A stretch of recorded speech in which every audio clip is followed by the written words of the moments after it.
Hello, and welcome to Friday's edition of RidgeViews. Over the past few weeks, we've been talking about a Hebrew word, Shema, which means to listen, to obey.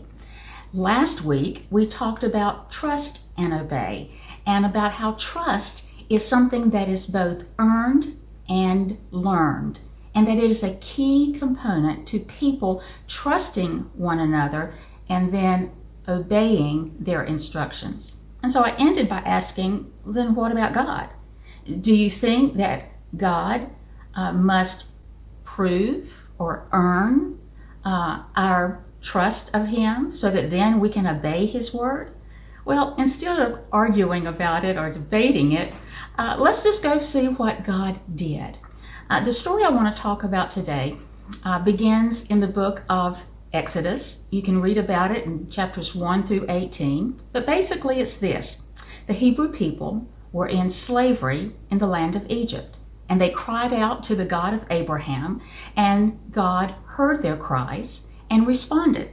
And He responded by raising up Moses, sent Moses to Egypt and said, "Let my people go." Finally, after the 10th plague that Pharaoh let the people go, God delivered them, and He delivered them, and they were a free people in the desert, and in the desert without food and water and things that are kind of important.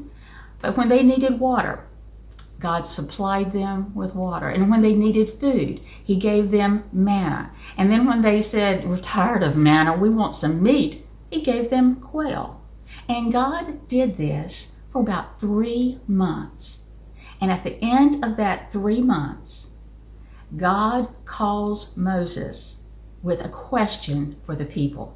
We're going to read this in Exodus chapter 19, verses 4 through 6. So God asked Moses to tell the people, "You yourselves have seen what I did to the Egyptians, and how I carried you on eagle's wings and brought you to myself. Now then, if you will indeed obey my voice and keep my covenant, then you shall be my own possession among all the peoples, for all the earth is mine. And you shall be to me a kingdom of priests and a holy nation." Then all the people answered together and said, "All that the Lord has spoken we will do." And Moses brought back the words of the people to the Lord. And immediately after the people said, "Yes, we want you to be our God and we want to be your people," God gave them the 10 Commandments, teaching them how to live in a covenant relationship. But before He did all of this, God showed them His character. When the people cried out to the God of Abraham, He heard them and He responded to their need. He came in, He delivered them from slavery and bondage, thus proving the depth of His love and concern, as well as His ability and power. And if delivering them from bondage wasn't enough, He continued to meet their needs of water and food. And He did this for 3 months before He invited them into this relationship. God was showing them that He was worthy of their trust. And if they could trust God, then they could Shema, they could listen, they could obey His commands. This was a defining moment for the Jewish people. This summed up who God is for them and who they were as God's people.